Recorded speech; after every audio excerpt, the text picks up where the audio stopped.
এই পাখিটা শুধু বাসাই বানায় না, বরং আর্ট গ্যালারি বানায়। কিন্তু এই আর্ট গ্যালারি থাকার জন্য নয়, প্রেমিকাকে ইমপ্রেস করার জন্য। চারপাশে রঙিন ফুল, নীল পাথর, শামুকের খোল, বেরি, এমনকি মানুষের ফেলে দেওয়া প্লাস্টিকের টুকরো পর্যন্ত সাজানো। দূর থেকে দেখুন, মনে হবে যেন কোনো ছোট্ট শিল্পীর আর্ট গ্যালারি। এই প্রেমিক পাখিটাকে চেনেন? কি সুন্দর দেখতে, তাই না? চোখটা ফেরাতেই পারবেন না। এটা বোয়ার বার্ড। কোথায় থাকে, কিভাবেই বা দেখা মিলবে এই প্রেমিক পাখিদের সাথে? পৃথিবীতে প্রায় 20টিরও বেশি প্রজাতির বোয়ার বার্ড রয়েছে। এদের প্রায় সবগুলোই দেখা যায় অস্ট্রেলিয়া এবং নিউ গিনির ঘন জঙ্গলে। দৈর্ঘ্যে এরা 25 থেকে 40 সেন্টিমিটার পর্যন্ত। দেখতে সাধারণ পাখির মতন হলেও আচরণে বেশ বুদ্ধিমান। অনেক গবেষক বলেন পাখিদের মধ্যে এরা সবচেয়ে সৃজনশীল। তাছাড়া বোয়ার বার্ডের সবচেয়ে আশ্চর্য ব্যাপার হলো এরা প্রেম পাওয়ার জন্য বাসা নয়, আলাদা করে বোয়ার বা সাজানো মঞ্চ তৈরি করে। পুরুষ পাখি ছোট ছোট ডাল দিয়ে দুই পাশে দেওয়ালের মতো করে একটি পথ বানায়। এটা অ্যাভিনিউ বোয়ার। আবার কিছু প্রজাতি একটি খুঁটির চারপাশে ডাল সাজিয়ে গোল করে মেপল বোয়ার তৈরি করে। তারপর শুরু হয় সাজানোর আসল কাজ। পুরুষ বোয়ার বার্ড জঙ্গলের আনে নানান রঙের জিনিস। আবার স্যাটিন বোয়ার বার্ড বিশেষ করে নীল রং পছন্দ করে, তাই তারা নীল ফুল, নীল পালক দিয়েই মঞ্চ সাজায়।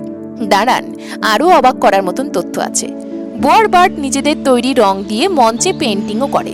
কয়লা বা ফল চিবিয়ে রং বানায়, তারপর ছোট কাঠি দিয়ে সেই রং মঞ্চের দেওয়ালেই লাগায়, ঠিক যেন একজন চিত্রশিল্পী ছবি আঁকছে। এরপর শুরু হয় তাদের নাচ।